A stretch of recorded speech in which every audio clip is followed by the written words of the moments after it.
আজকে আমরা কথা বলবো কনজিউমার পার্সোনা কীভাবে ডেভেলপ করবেন সেটা নিয়ে। যে কোনো ব্র্যান্ডের জন্য সবচেয়ে ইম্পর্টেন্ট হচ্ছে তার কনজিউমার। এই কনজিউমারে কীভাবে চিন্তা করে বা কীভাবে বাইং ডিসিশন নেয় সেটা বোঝার জন্য যথেষ্ট সময় দেওয়া দরকার। কনজিউমাররা কীভাবে চিন্তা করে, কি দেখে, করে, কীভাবে সব আইডেন্টিফাই করে আপনাকে সঠিকভাবে কনজিউমার পার্সোনা তৈরি করতে হবে। প্রপারলি কনজিউমার পার্সোনা তৈরি করে আপনি আইডিয়াল কনজিউমার চিহ্নিত করলে বুঝতে পারবেন কাদের টার্গেট করা উচিত আর কাকে টার্গেট করা উচিত না। এই কনজিউমার পার্সোনা তৈরি করার জন্য আপনাকে প্রথমে এমপ্যাথি ম্যাপিং করতে হবে। শুনতে হয়তো অনেক ভারিক্কি লাগছে, ব্যাপারটা কিন্তু এত কঠিন না আসলে। এমপ্যাথি ম্যাপিং বলতে মূলত চারটা জিনিস বোঝায়: থিঙ্কিং, ডুইং, সিইং এবং ফিলিং। অর্থাৎ আপনার কনজিউমার কী চিন্তা করে, কি দেখে এবং কি ফিল করে, এগুলো মিলে হয় এমপ্যাথি ম্যাপিং। আর এমপ্যাথি কথাটার মানেই হলো অন্যের জুতায় নিজের পা গলিয়ে দেখা, অর্থাৎ অন্যজনের পার্সপেক্টিভ থেকে বসে সিচুয়েশন অ্যানালাইসিস করা। আপনার মনে প্রশ্ন আসতেই পারে, মার্কেটিং করতে হলে এত সব জানার কি দরকার? আপনার টার্গেট অডিয়েন্সকে আরও নিখুঁতভাবে আইডেন্টিফাই করতে এই ম্যাপিং জানা দরকার। যেমন ধরেন, কেউ ডিজিটাল মার্কেটিং কোর্স করতে চায়। যারা ডিজিটাল মার্কেটিং কোর্স করতে চায় সবাই হয়তো বহুব্রীহির টার্গেট অডিয়েন্স।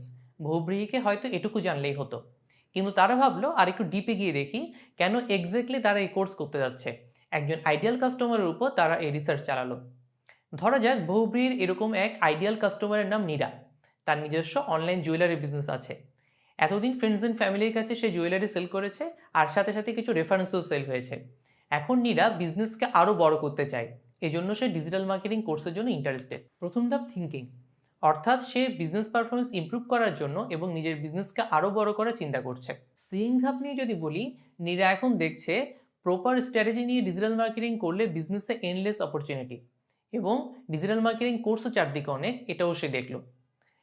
নীরা সোশ্যাল মিডিয়াতে অনেক অ্যাক্টিভ এবং কারেন্ট ট্রেন্ডগুলো নিয়ে ওয়াকিবহাল, এবং সে অনলাইন বিজনেস কমিউনিটির সাথে যুক্ত থেকে নিজের কমিউনিটিও আস্তে আস্তে ডেভেলপ করছে। এটা হচ্ছে ডুইংয়ের পার্ট। আর নীরা বেশ এনার্জেটিক, হ্যাপি অ্যান্ড স্যাটিসফাইড, সে প্রাণচাঞ্চল্যে ভরপুর, এটা হলো ফিলিংয়ের পার্ট। এভাবে তৈরি হয় এমপ্যাথি ম্যাপিং। পরিপূর্ণ ম্যাপিং করতে আরও কিছু লোকজনের সাথে কথা বলা উচিত আপনার, যেমন stakeholder, customer support, vendor, product developer, sales people, copywriter. অর্থাৎ সব রকম অ্যাঙ্গেল কাভার করে তৈরি হয় একটা প্রপার এমপ্যাথি ম্যাপিং। এখন এই চার ধাপে আমরা যখন একটা এমপ্যাথি ম্যাপিং করে ফেললাম, এখন আমাদের কাজ হলো নীরার একটা কনজিউমার পার্সোনা তৈরি করা, এবং বেশ কয়েকজন আইডিয়াল কাস্টমারদের কনজিউমার পার্সোনা তৈরি করতে পারলে আমরা সামষ্টিক একটা কনজিউমার পার্সোনাও তৈরি করে ফেলতে পারবো। A customer person is basically profile of uh ideal customer. একে অনেকে এই জন্য কাস্টমার প্রোফাইলিংও বলে। একটা কাস্টমার পার্সোনাতে কী কী থাকে: demographics, consumer behaviour and preference, believes, attitudes and values, pain points or challenges, যেসব নিড তারা ফুলফিল করতে পারেনি এবং কীভাবে সেটা আপনার প্রোডাক্ট বা সার্ভিসের সাথে রিলেটেবল, বা তারা ইনফরমেশন বা এন্টারটেনমেন্টের জন্য কোন কোন চ্যানেলে যাচ্ছে, সব কিছু মিলে কিন্তু একটা কনজিউমার পার্সোনা তৈরি হয়। কনজিউমার পার্সোনার প্রথমে আসে ডেমোগ্রাফিক্স এবং ব্যাকগ্রাউন্ড। এর মধ্যে তার বয়স, job title, educational background, daily activities ইত্যাদি অনেক কিছুই থাকতে পারে। যেমন নীরার ক্ষেত্রে তার বয়স হচ্ছে ধরি আমরা 30, এবং সে একজন মেয়ে, বিবাহিত, স্বামী ফিনান্সিয়াল সেক্টরে কাজ করে, ঢাকার মিরপুরে সে বাস করে, মধ্যবিত্ত পরিবারে তারা বিলং করে। এরপর হলো হবিজ, যেমন নীরার হবি হলো বাগান করা, অয়েল পেন্টিং করা, গান করা। এরপর গোলস, পার্সোনাল গোলস এবং প্রফেশনাল গোলস ইনক্লুড থাকে এখানে। যেমন আমাদের এই এক্সাম্পলে নীরার গোলস হলো ডিজিটাল মার্কেটিং এক্সপার্ট হওয়া এবং সেই নলেজ কাজে লাগিয়ে জুয়েলারি বিজনেসকে আরও বড় করা। এরপর আসে নিডসের পার্ট। এটা খুবই ইম্পর্টেন্ট, কারণ নীরা একটা ডিজিটাল মার্কেটিং কোর্স থেকে কী চায় এক্স্যাক্টলি।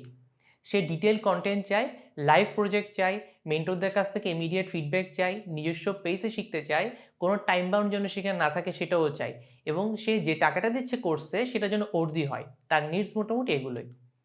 আর তার গোল মিট করতে ব্যারিয়ারগুলো কী কী, কী কী প্রবলেম ফেস করছে সে, কী কী ফ্যাক্টর তাকে আটকিয়ে রাখছে। যেমন নীরা দেখলো যেসব বিদেশি কন্টেন্ট অনলাইনে অ্যাভেলেবেল তার সাথে সে রিলেট করতে পারছে না।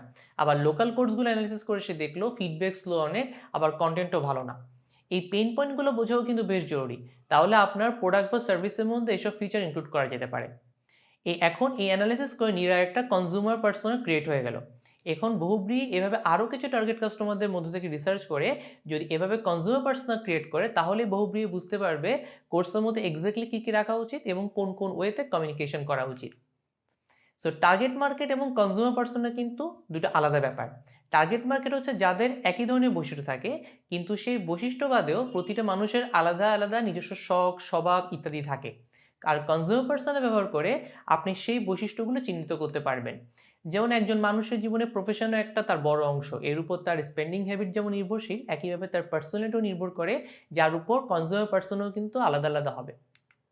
সো এভাবে কনজিউমার পার্সোনা ক্রিয়েট করতে পারলে আপনার প্রোডাক্ট ডেভেলপমেন্ট, মার্কেটিং, কমিউনিকেশন এইসব তৈরি করা অনেক বেশি ইফেক্টিভ হবে। কোন প্রজেক্টস, ক্যাম্পেইন এবং ইনিশিয়েটিভে সময় এবং রিসোর্স ইনভেস্ট করবেন সেটা প্রায়োরিটাইজ করতেও আপনাকে হেল্প করবে এটা। এই এমপ্যাথি ম্যাপিং এবং কনজিউমার পার্সোনা ক্রিয়েট করার জন্য কাস্টমার রিসার্চ, মার্কেট রিসার্চ এসব করতে হবে আপনাকে। কাস্টমারদের সাথে মিশতে হবে, তাদের সাথে কথা বলা লাগবে। Developing accurate consumer persona is কি টু ইউর কোম্পানির সাকসেস। Happy learning.